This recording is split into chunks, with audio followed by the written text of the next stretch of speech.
Thanks to the organisers for the opportunity to talk today, and I'm going to talk about a slightly different biotech company to the one you'll be familiar with. So most biotech companies in Australia have products in clinical trials. The trials take many years. They have no revenue at all, and they've got quite a high risk profile because the average passage of a product through clinical trials is only 1 in 9. So in fact, we've got a very different model, and I hope you'll find it attractive. So we've got operations in Perth here. We've also got a base in the UK, as mentioned before, through a collaboration that we have. It's actually with Cambridge University at the moment. We've listed on the stock exchange in 2005, and our asset is that we control access to the world's most structurally diverse class of peptides. Peptides are a type of drug that you will be familiar with. Insulin, for example, is a peptide, and the insulin market alone is a $20 billion market. So basically, we have a new class of peptide drugs like insulin. We have a discovery alliance model, which is a different model, as I said before, to the standard pharmaceutical model that most biotechs are following, and it does allow for revenue growth.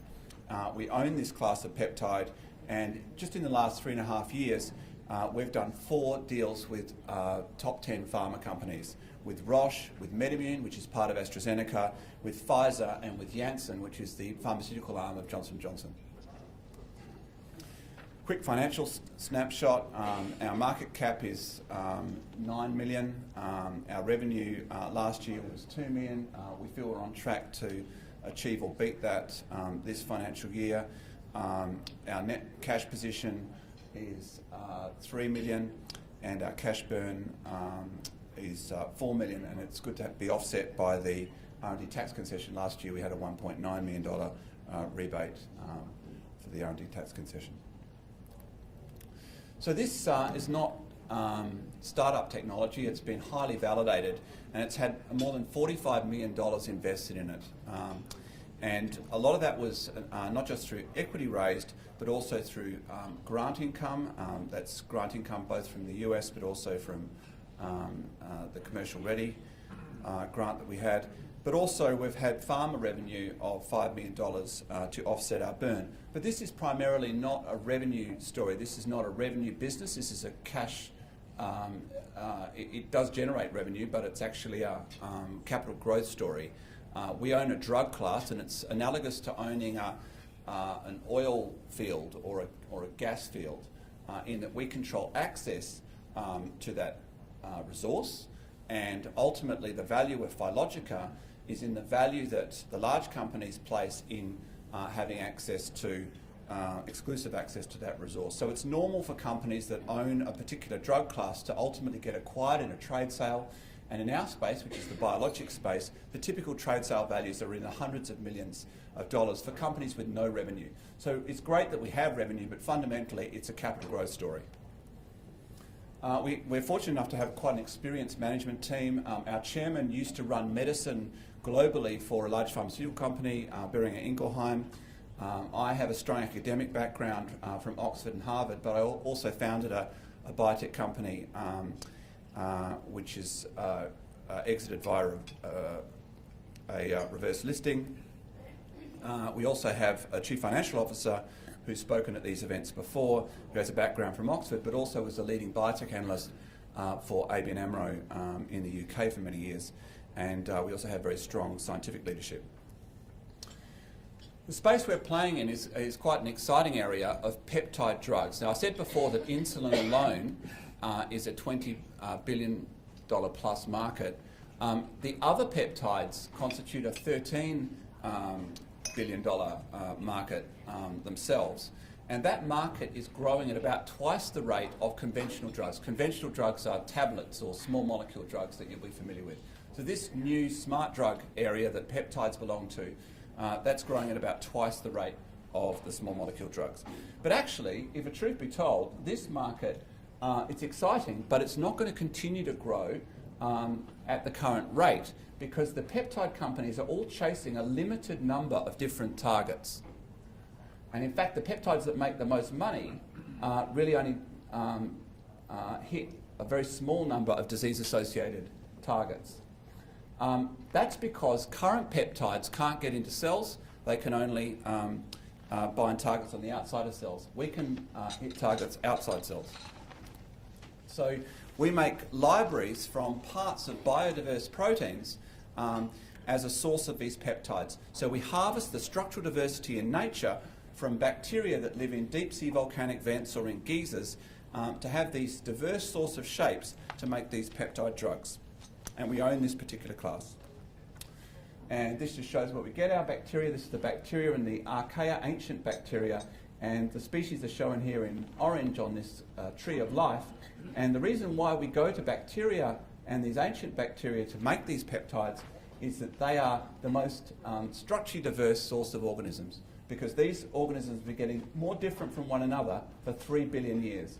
In contrast, our proteins are more similar to the proteins of yeast or slime molds because we're quite more recent on the evolutionary time frame. So basically, we've got the world's most structurally diverse source of peptide drugs because we go to the most biodiverse source. So what's our model for maximising revenue? Well, we do deals with large pharmaceutical companies who pay for access to these proprietary libraries. So it's a bit like we're drilling for oil or gas and providing access to Shell or Chevron. And what we get is upfront fees, which typically are about 1 to 2 million, and then we'll get milestone payments, preclinical and clinical milestone payments, as the partner takes our products through clinical development at their expense. And we also have access to a royalty on those products that they develop at their expense. We're also monetising non-core assets from our previous programs, and in fact we have some samples of some cosmeceutical products that result from our deal with Le Métier de Beauté on the stand over there, and I encourage you to look at those products. We're hoping to be able to launch a product of that range containing a phylomer towards the end of this year. So these are our 4 pharmaceutical deals, and then the deal with the cosmeceutical company Le Métier de Beauté. And you can see that the deals typically will have total deal size of over 100 million, and that is including the preclinical and clinical milestone payments. They typically have a small royalty on sales of the products, and the deals are getting larger progressively, and we've achieved the milestones on all of our pharma relationships. And as the milestones come through, the revenue grows without Phylogica having to invest any money in that development.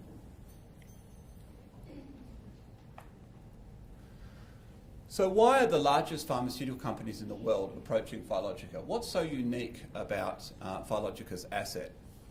Well, not only do we own the most structurally diverse source of peptides, and what I mean about that is we have more peptide shapes than anybody else, and drug discovery is really just a matter of finding the right shape to bind to the drug target that's causing the disease. That's all drug discovery is. Find the right shape, which is like finding the right key to close the lock of disease.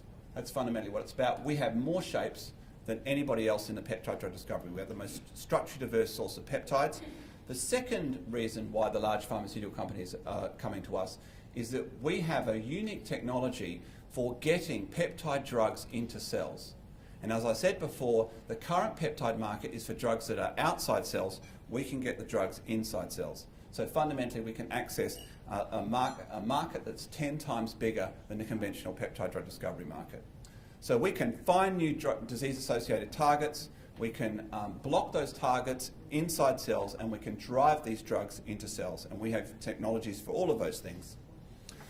And we've got 3 strategic phases. One is a partnering phase, which validates our technology with other people's money, and that's what we're doing at the moment with our pharmaceutical alliances.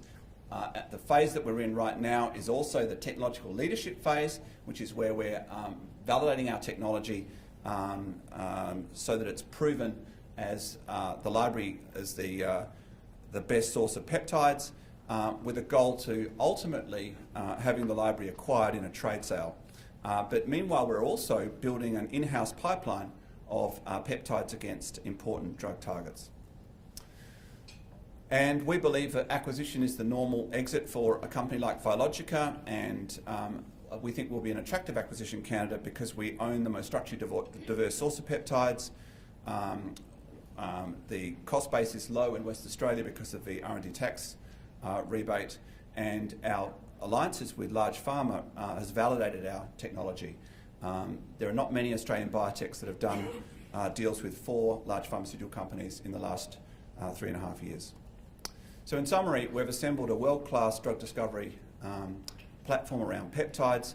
We've validated this with this alliance model with 4 successful partnerships with large pharma, where we've delivered on all of the goals. We anticipate near-term revenue growth and cash sustainability, and meanwhile we've been building value in the platform, which is really where the real value is, through technical enhancements and our in-house R&D. And we feel that we'll be well positioned for a trade sale exit in the next few years. Thank you.